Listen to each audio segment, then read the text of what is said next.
বিদেশী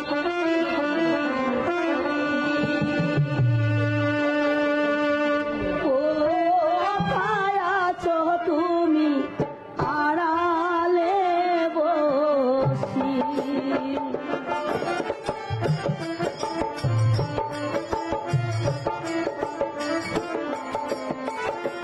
তুমি মাথা তোলো কথা বলো গো।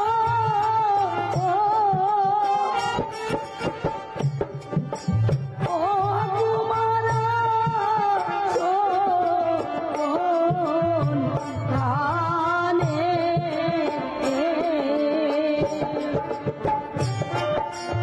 এনেছি মালা তোমার লাগিয়ে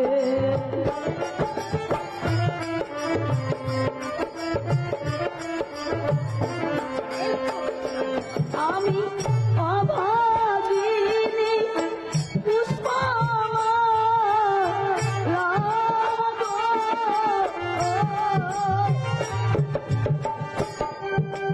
ও হায় রে আমার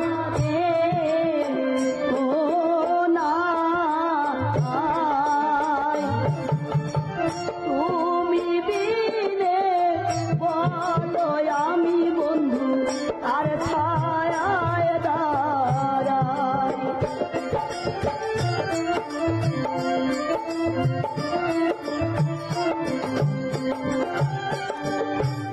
আমার বিধি সুতোর মালা মিলি গো।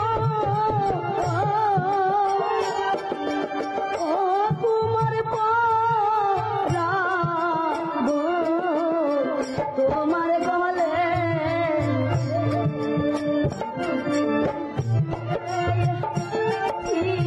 মালা কুমার তোমার লাগিয়ে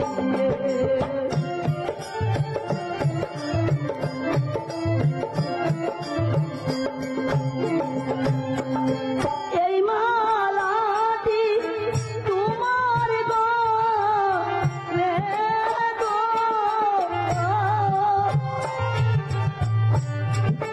ও হায় রে রাম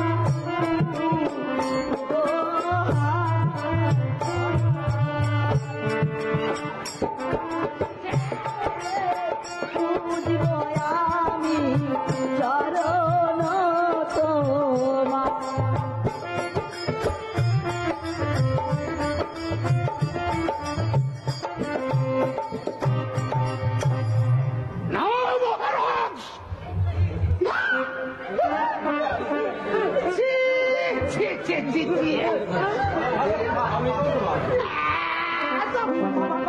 ভালো ভালো বাবা পাত্র থাকতে শেষ পর্যন্ত আপনার কন্যা দিল কিনা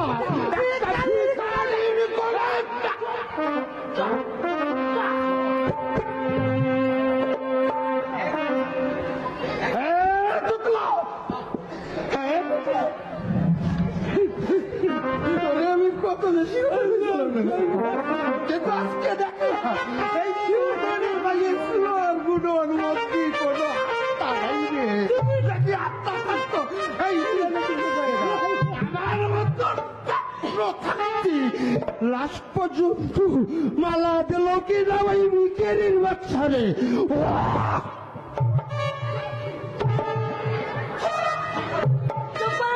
বসাই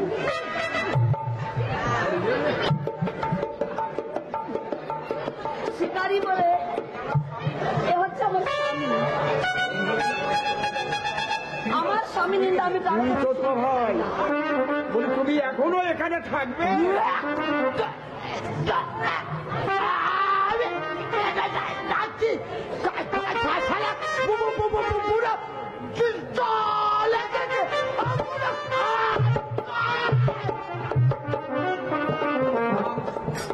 মা পুষ্প এ তুমি কি করলে পুষ্প এত ভালো ভালো পাত্র থাকতে শেষে কিনা একটা শিকারি গলায় মারা দিলে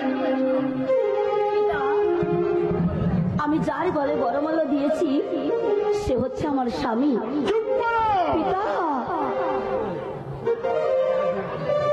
তুমি আজ যা করলে আমার উঁচু মাথাটা মাটির সঙ্গে মিশিয়ে দিলে। আমি যে লোক সমাজে মুখ দেখাতে পারবো না, তাই বলছি এই মুহূর্তে তুমি আমার রাজ সৎকার সর্বাত থেকে চলে যাও। পিতা, অমন কথা বলবেন না পিতা। আমি যে আপনার একমাত্র কন্যা। না না, পিতা, আমি আজ থেকে জানবো আমার কোনো কন্যা ছিল না, আর সে মারা গেছে। না পিতা না, ও কথা বলবেন না। আর এটাই আমার শেষ কথা। পিতা,